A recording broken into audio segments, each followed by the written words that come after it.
خطا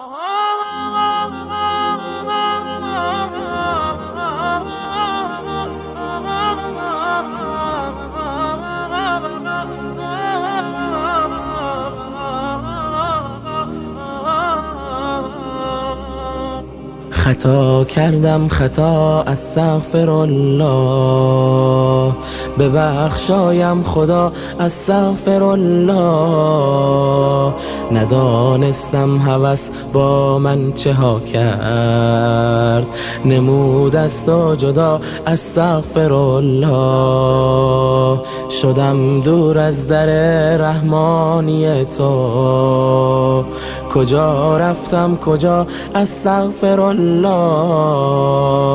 به کار و بار دنیایی گرفتار، به حق خود جفا استغفرالله، به حق خود جفا استغفرالله. شدیم آغشته با فرهنگ غربی و سنت را رها استغفرالله. نبارد قطره‌ای باران خدایا، سبب اعمال ما استغفرالله. نداریم با کم خود ما قناعت، طعام ما ربا استغفرالله. نباشد الفتی با خویش و اقوام، چه شد صلح و صفا استغفرالله. نبویی از صداقت در سخنها، نماد عهد و وفا استغفرالله. شده غیبت به هر مجلس چه شیرین،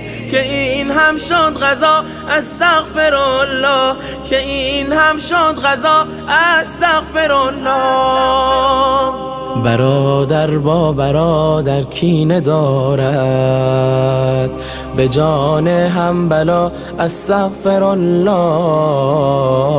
نه حرمت بر پدر یا مادر خویش، نه شرمی نه حیا استغفرالله. درون ما شده چون سنگ و آهن، و ظاهر چون طلا استغفرالله.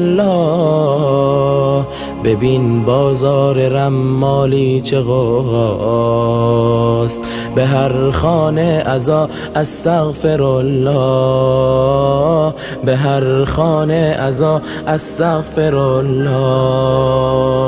چرا ما بر گناه اصرار داریم، نمیدانم چرا استغفرالله. خدایا راهنمایی کن تو ما را، چه ها کردیم چه ها استغفرالله، چه ها کردیم چه ها